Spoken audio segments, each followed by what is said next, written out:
With one line, she turned the entire stage upside down. The words didn't just cut through the air, they detonated like a thunderclap, shattering the smug confidence of Kellyanne Conway and leaving the audience stunned. It wasn't rehearsed, it wasn't polished spin, it was raw truth, delivered with the force of someone who had lived it. In that instant, Jasmine Crockett didn't just respond to an attack. She flipped the room, seizing the narrative and making the entire country stop and listen. The cameras caught everything.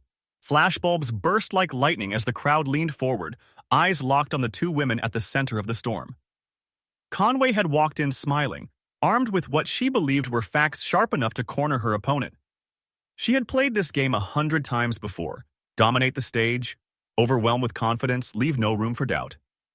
But tonight, something was different. The atmosphere inside the chamber was electric, almost unbearable. You could feel the tension ripple through the audience, as if everyone sensed that the moment was building towards something far greater than a standard exchange of political barbs. Supporters of Conway whispered eagerly, waiting for Crockett to stumble. Crockett's allies sat upright, bracing for the blow, hoping their champion could withstand the barrage. Every second seemed to stretch longer, the silence before the storm. And then, Crockett struck. Her voice was steady, her tone sharp with precision, her words cutting straight through the smokescreen Conway had tried to build. The reaction was instantaneous. Gasps broke out across the room. Reporters' fingers flew across keyboards, and the cameras zoomed in closer, desperate to capture every flicker of expression on Conway's face. For the first time that evening, her confidence faltered. The room that had moments earlier belonged to her now belonged entirely to Crockett. It wasn't just a debate. It felt like a cultural reckoning. In Crockett's line, people heard more than a rebuttal. They heard defiance against years of spin, dignity standing tall against arrogance. They heard the possibility that truth, when spoken boldly, could slice through even the most carefully manufactured narrative. But how did we get here? And why was this moment bigger than politics itself? Kellyanne Conway has always been a master of the stage. For years, she has thrived in the chaos of political theater, smiling smoothly as she bent narratives to her will. In the eyes of her supporters, she's sharp, unflinching, and devastating with her so-called facts. She knows how to control a conversation, how to flood the room with data points, half true, half twisted, until her opponent drowns in the noise. That reputation followed her into this confrontation. Many expected Jasmine Crockett to be swallowed whole by Conway's arsenal of carefully crafted rhetoric. But Jasmine Crockett is not like the others Conway has faced. She is not a career politician with a poll-tested response in her back pocket. She is the daughter of grit, the product of perseverance, and the voice of those too often ignored. Crockett doesn't stand for politics as usual. She stands for lived truth. And in an era when facts themselves feel weaponized, authenticity can be more dangerous than any statistic Conway might recite. That was the stage America was watching. On one side, a seasoned operative with a reputation for bending the truth until it snapped. On the other, a rising figure whose strength came not from polish, but from fire. It wasn't just a battle of talking points. It was generational. It was cultural. It was about whether America still believes that the sharpest tongue wins, or whether the raw voice of truth can finally cut through the spin. The stakes couldn't have been higher. This was more than a televised exchange. For millions watching, it symbolized a deeper question. Who gets to define reality? For decades, figures like Conway had dominated the airwaves, dictating the national conversation with a mix of charm and ruthless spin. But Crockett's rise represented a new era, one where lived experience could outweigh talking points, and where those once dismissed as too yuns, too radical, or too unpolished, demanded their seat at the table. Conway entered the chamber with that familiar smug confidence. Her smile was tight, calculated. She carried herself as though the outcome was predetermined, as if she had already won before the first word left her lips. She was armed with a binder of facts, cherry-picked and sharpened like blades. Every statistic was meant to corner Crockett, to force her into defense, to paint her as inexperienced and unprepared. It was a strategy Conway had perfected and used successfully on countless opponents before. But this time, there was something in the air she didn't recognize. The crowd wasn't waiting for her zingers. They weren't eager to applaud her polished delivery. Instead, all eyes drifted toward Crockett, the rising voice who had built her reputation not by pleasing pundits, but by standing firm for the people who sent her there. Conway, for all her experience, underestimated how deeply that mattered. Because Crockett didn't come to trade memorized lines. She didn't come to cower beneath the weight of Conway's binder. She came to fight for something larger, the idea that truth, lived and unapologetic, is stronger than manipulation. And that was the one thing Conway wasn't prepared for. She had studied Crockett's record, memorized her quotes, even rehearsed comebacks for the expected attacks. But what she couldn't prepare for, what she couldn't even imagine, was the fire Crockett would bring, the kind that doesn't just answer questions but redefines the battlefield itself. The air was thick with expectation. Conway leaned in, binder ready, voice dripping with confidence. The crowd braced for impact. But as the first words were exchanged, it became clear. This wouldn't be the easy victory Conway had counted on. Because in just a moment, Jasmine Crockett would ignite a blaze that facts alone would never extinguish. To understand the weight of this confrontation, you have to understand the woman who walked into that room carrying a binder and a smirk. Kellyanne Conway was not just another political figure. She was an architect of narratives, a strategist who had mastered the art of reshaping reality itself. For years, she thrived in the high-pressure glare of television lights, delivering answers that sounded polished even when they were riddled with distortions. She wasn't just comfortable with yisin. She weaponized it, turning confusion into an advantage and certainty into a weakness.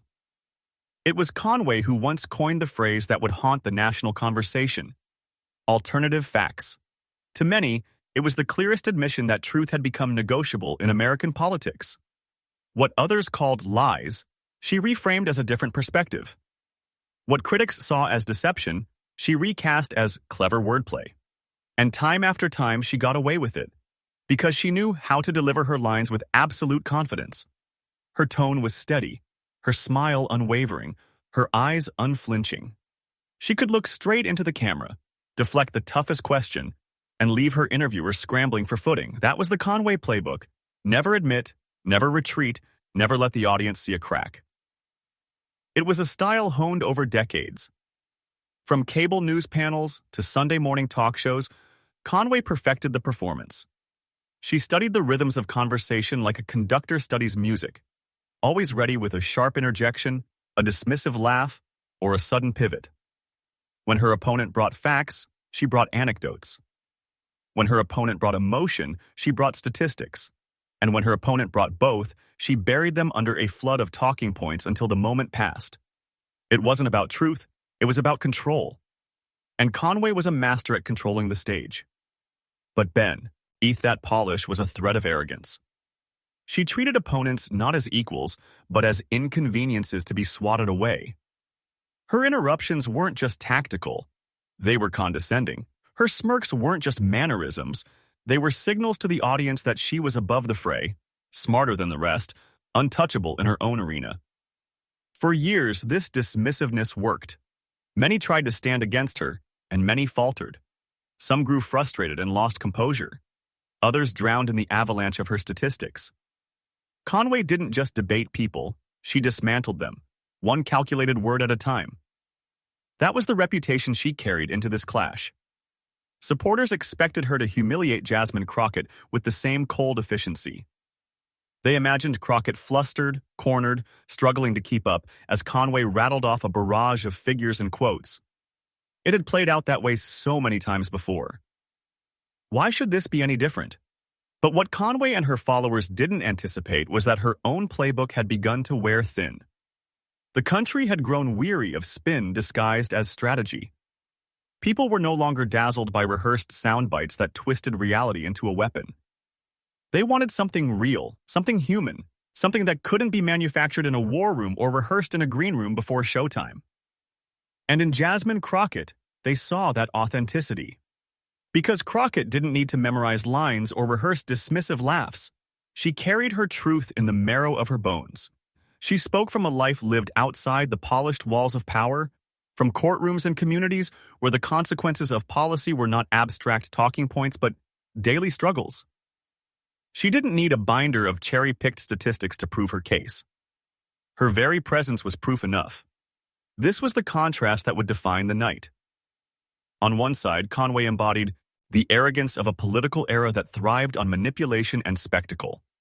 On the other, Crockett represented something Conway could never fake: lived truth. Conway's playbook had carried her through countless battles, but on this stage, before this opponent, it would finally meet its limit.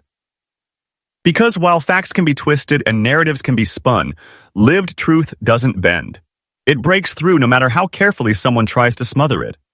And as the night unfolded, that contrast would come crashing to the forefront. Conway's smirk, her binder, her rehearsed lines. They all seemed powerful when she entered. But against Crockett's fire, they would soon look hollow, fragile, even desperate. The villain had walked in confident, certain of her victory. What she didn't realize was that this time, the playbook she had relied on for so long was about to collapse in her hands. Jasmine Crockett's story doesn't begin under the glow of television lights or within the insulated halls of Washington. It begins in a world where every dollar mattered, where struggle was not an abstract talking point but a daily reality. She grew up surrounded by working-class grit, where sacrifice was a language spoken fluently and perseverance was not optional but essential. Long before she ever stood at a podium or faced the sharpened tongue of a political veteran like Kellyanne Conway, Crockett was learning the lessons that would one day prepare her for moments like this.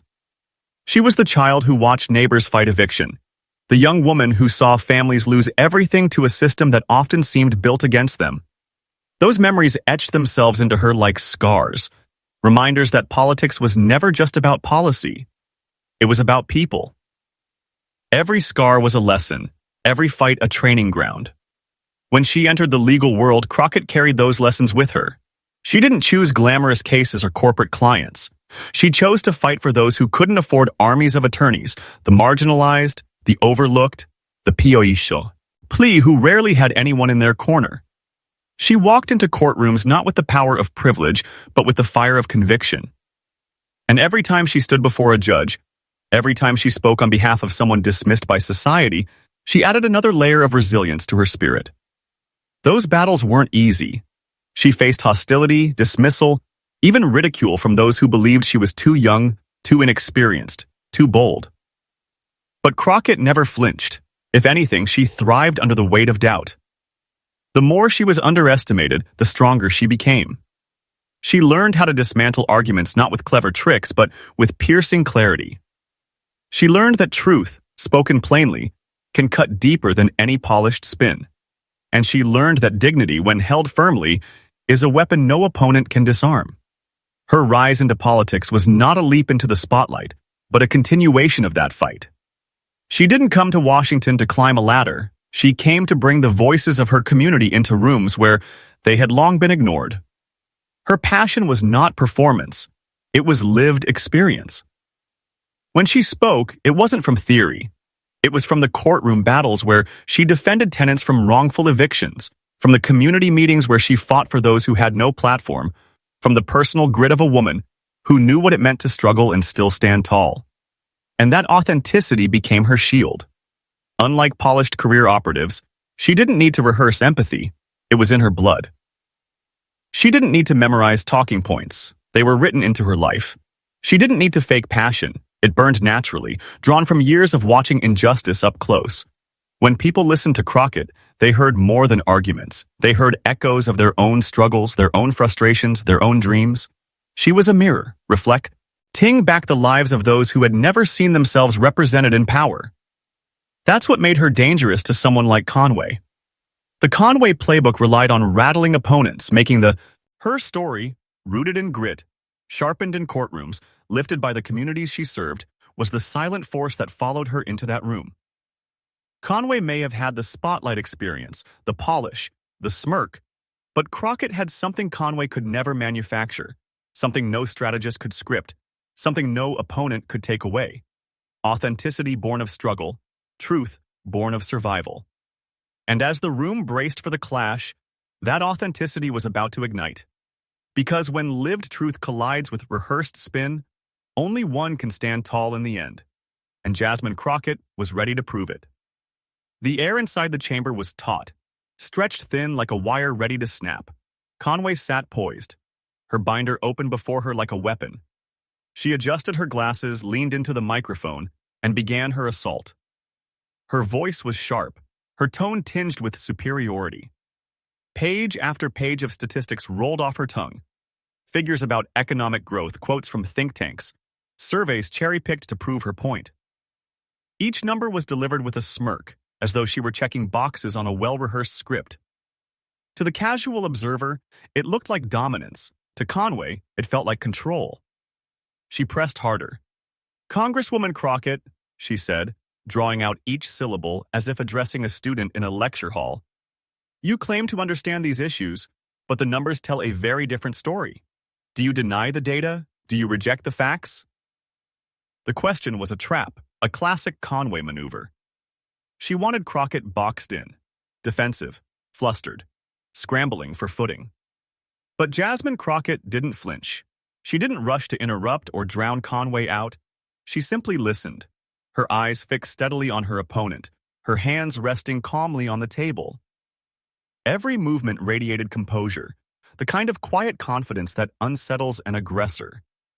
And it way she S working. The more Conway pushed, the more her energy seemed to bounce into the void, unreturned, unanswered. The crowd noticed. At first, murmurs trickled through the audience. Why wasn't Crockett jumping in? Why was she sitting so still while Conway piled on?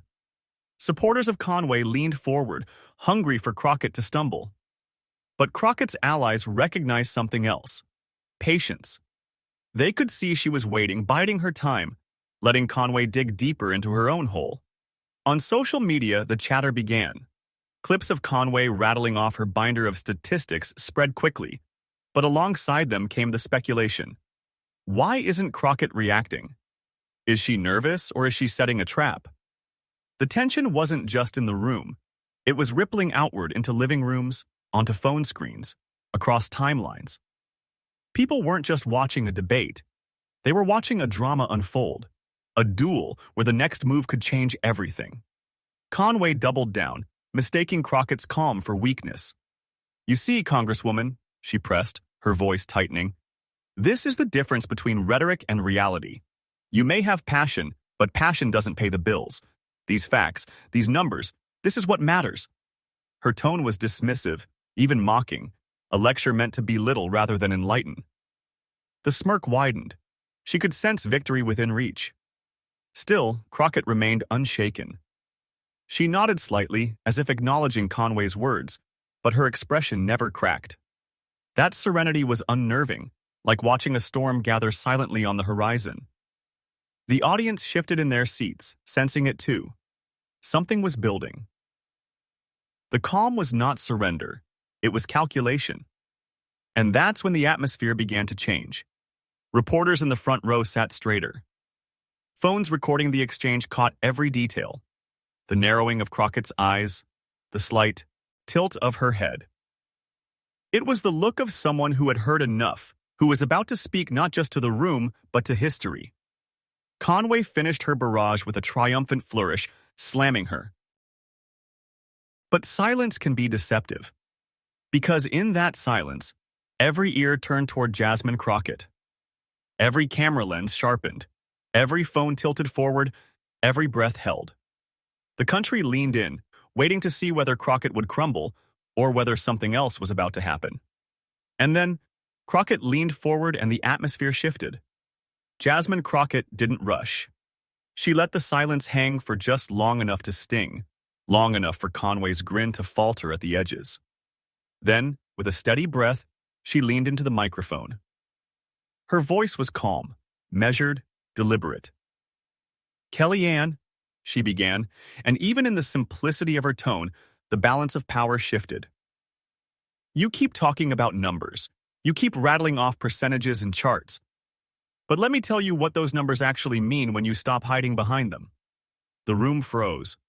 Crockett's cadence was slow, deliberate, every pause carrying weight. She didn't drown the audience in counter statistics. She humanized them. "You said unemployment dropped. Do you know who those jobs went to?" Families working 2, sometimes 3 jobs just to afford groceries? You said crime rates shifted. Do you know who's filling those prison beds? Young men who look like my brothers locked away for the same mistakes your friends in power turn a blind eye to. The murmurs began immediately. It wasn't just a rebuttal, it was a dismantling. Conway's binder, once a weapon, now looked flimsy, even absurd, against the raw clarity of Crockett's words. Crockett's eyes didn't leave Conway's face. You want to talk about reality? Reality isn't something you print in a report. Reality is what people live. I've seen it in my community. I've seen it in the courtroom. And I've seen it in the eyes of people who are tired of being statistics in someone else's speech. Conway forced a smile, the kind of smile meant to say, you, unbothered. But the cameras caught the twitch in her jaw, the flicker of unease. Crockett pressed on, her tone sharpening. And let's be honest about these facts you're throwing around. You call them facts, but we all remember when you defended lies by calling them, what was it again? Alternative facts. She paused. The crowd gasped, then laughed, a ripple of electricity spreading across the room. Social media exploded. Within seconds, the clip would be looped endlessly on Twitter, TikTok, and Instagram, captions blazing across the screen. She went there. Crockett didn't smile, didn't bask in the reaction. She stayed steady, eyes locked on Conway. So forgive me if I don't treat your binder like the gospel. I know what reality looks like without needing a poll to tell me. Reality is children going hungry while billionaires get tax breaks. Reality is single mothers working themselves to exhaustion while politicians talk about family values. Reality is people who don't look like you, who don't sound like you, being told to wait their turn, to sit quietly, to be grateful for crumbs. The silence that followed wasn't the silence of tension. It was the silence of truth landing. Reporters stopped typing mid-sentence, their fingers hovering above keyboards. The audience leaned forward, the air thick with anticipation of what might come next. Crockett leaned in closer. Her voice dropped, lower, steadier, almost intimate, as though she were speaking not just to Conway, but to every person watching at home. You came here armed with paper. I came here armed with people, and people don't fit neatly in your binder. The room erupted. Gasps turned into applause, applause into shouts. The cameras flashed like fireworks, capturing Conway's smile slipping into something tighter, more brittle. Hashtags exploded across platforms. Armed with people began trending within minutes. TikTok. Clips flooded timelines, set to dramatic music. Fans editing Crockett's line into montages with captions like, "This is how you fight back." Conway attempted to interject, raising her hand in protest, but Crockett didn't give her space. She lifted her chin, her voice cutting through the noise. And one more thing. You want to lecture me about passion versus reality? Here's the reality. My passion is reality. My passion comes from every eviction notice I've fought, every wrongful arrest I've challenged, every voice that has been silenced until someone finally stood up. You call it passion like it's a weakness. I call it power. And tonight, it's a power you can't spin away. The audience was on their feet. Even those who had come in skeptical found themselves swept into the wave of her conviction. Conway shifted uncomfortably, her practiced composure cracking just enough for the cameras to seize the moment. Crockett let the applause roll, then stilled it with a raised hand. The room quieted, but the tension didn't fade. It sharpened. She delivered her final blow with precision, each word a blade. You brought your binder to corner me, but I don't live in your binder. I live in reality. And in reality, Kellyanne, no matter how many numbers you throw, truth doesn't need spin. It stands on its own. The chamber shook with applause, a roar that seemed to last forever. In living rooms across America, viewers sat stunned, replaying the moment again and again. For Conway, the silence was deafening. She had entered the debate with a smirk and a binder full of certainty. But in just a few minutes, Crockett had flipped the script, leaving her opponent visibly diminished. And then came the line that would echo long after the night was over. Crockett leaned back, locked eyes with Conway, and delivered it with surgical calm. In a single line, I can remind you, and remind this country, that lived truth will always outshine manufactured spin. The eruption was immediate. The crowd leapt to its feet, social media combust. Ed. Hashtags cascaded across platforms. Memes were born in real time. Conway's binder, once her shield, became the symbol of her defeat. In a single line, Jasmine Crockett flipped the entire stage, and the shockwaves of that moment were only beginning to spread. The roar inside the chamber hadn't even died down before the outside world ignited. Phones shot into the air, clips uploaded within seconds, captions flying across timelines. She ended her. Mic drop of the century.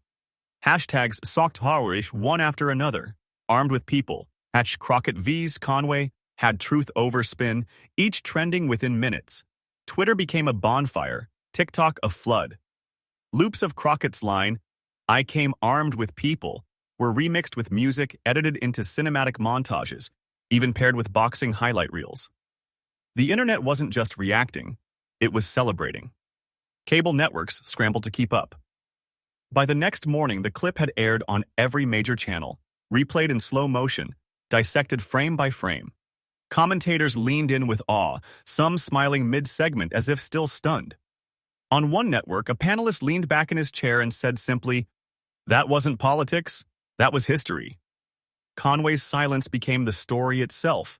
For someone famed for spinning even the most impossible scenarios, her awkward half-smile, her quiet shuffle off-stage, told a truth she couldn't reframe. It was the image replayed again and again, the polished architect of alternative facts, visibly cornered by a rising congresswoman who refused to be anyone's footnote. And Crockett? She wasn't just trending, she was commanding the cultural stage. Young activists on Instagram posted her quotes alongside murals and protest art. On TikTok, high schoolers and college students lip-synced her words, hands raised like they were preaching gospel. Even unexpected voices joined in. The same late-night comedians who on ignored congressional hearings now opened their monologues with Crockett's clapback. It was more than a viral moment. It was a reclaiming. For communities often dismissed, her words felt like, but beneath the celebration, something deeper was stirring. Crockett's moment wasn't confined to that chamber. It had become a cultural rallying cry. Her words had slipped beyond politics, into music, into art, into daily conversations. Parents shared it with their kids. Teachers played it in classrooms. The resonance wasn't about one victory, it was about possibility. Conway's retreat, by contrast, was a spectacle of absence. Each day, she failed to respond only amplified the loss. For a figure who had thrived on dominating the narrative, the quiet was deafening. And so the scales shifted. Crockett wasn't just the congresswoman who clapped back. She was now the voice who had crystallized something larger, a demand for authenticity in a world addicted to spin. The cultural moment wasn't hers alone, but she had sparked it. And as the shock waves spread, the question grew louder, echoed in headlines, in podcasts, in conversations across kitchen tables. If one line could shatter a playbook decades in the making, what could come next? When the dust settled, the meaning of that night came into focus. It wasn't just that Jasmine Crockett had out-argued Kellyanne Conway. It was that she had reframed the entire battle into something larger than politics, something enduring. Where Conway came with binders and sound bites, Crockett came with lived experience and a refusal to bend to spin. The clash was never just about policy. It was about what America chooses to believe, the arrogance of manipulation, or the dignity of truth. Crockett's victory lay not in humiliating her opponent, but in elevating the standard. She reminded everyone watching that truth is not a luxury, nor is it a partisan tool. It is the lifeline of democracy, the compass without which the country loses itself. And when she leaned forward, when her voice cut through the noise with that single unforgettable line, she wasn't just speaking for herself, she was speaking for every person who had ever been silenced by spin, every voice drowned out by power. There was a moral arc to what happened that night. Conway embodied a style of politics that had too often turned facts into props, debates into theater, voters into pawns. Crockett stood as the counterforce. Raw, grounded, unpolished in the best way. Authenticity against manipulation, dignity against arrogance. It was the kind of confrontation that doesn't just end when the lights go out. It reverberates, challenging everyone who saw it to decide where they stand. For some, it was validation, proof that the powerful can be held accountable, that words rooted in truth still carry more weight than any performance. For others, it was a wake-up call, that the future will not be written by rehearsed lines and media tricks, but by those willing to risk honesty in rooms designed to crush it. Crockett's message grew beyond the debate hall because it touched something timeless. Every movement for justice in America has carried the same core belief: that truth, no matter how battered, always outlasts the lie. In her voice, people heard echoes of those who had stood before, those who insisted on being heard in the face of dismissal, those who fought not with polish but with persistence. That is why the moment mattered. Not because Conway was silenced, but because Crockett turned an attempted ambush into a declaration. She proved that integrity can still disarm arrogance, that authenticity can still pierce through manipulation. And in a time when the very idea of truth feels fragile, her stand reminded the nation that the truth is never powerless, only waiting for someone brave enough to speak it aloud. As the replayed clips faded into memory, the moral stayed. In offices and living rooms, in classrooms and community centers, people repeat her words not as a soundbite but as a shield. A reminder that truth is not just for the privileged, but for the people. Politics may move on. The headlines will shift, and new controversies will flood the feeds. But the moral lesson of that night is carved deeper than any news cycle. Dignity lasts. Authenticity endures. Truth, even when attacked, always finds its way back to the center. Jasmine Crockett didn't just win a debate. She reminded America of itself. And in a nation divided by noise, that reminder may be the most powerful victory of all. She flipped the stage instantly. What began as Conway's attempt to corner Jasmine Crockett ended in a moment so powerful it rewrote the entire room. And that's the heartbeat of this story. Not the spin, not the spectacle, but the undeniable force of truth breaking through. Moments like this remind us why voices of truth matter. They show us that courage doesn't always roar. It sometimes sits patiently, listens carefully, and then delivers a line so sharp it cuts through years of noise. Crockett proved that authenticity isn't just a strategy, it's the only thing that lasts. And in an age where so many feel drowned out seeing someone stand tall with nothing but her lived truth, that's more than politics. That's hope. But hope only grows when it's shared. If you felt that fire, if you believe these stories deserve to be amplified, then don't let this moment stay here. Hit the like button, share this video with someone who needs to hear it, and subscribe so you never miss the battles that shape our future. Every click, every comment, every share is more than engagement. It's part of building a movement where truth has a fighting chance. Because the fight isn't over. Conway may have walked off that stage, but the forces she represents, the spin, the arrogance, the manipulation, are still very much alive. And Crockett's victory is a reminder that we can push back, that we can claim space, that our voices matter. Your voice is part of the story, and together, we can make sure the next time truth steps onto a stage, it doesn't just survive, it wins.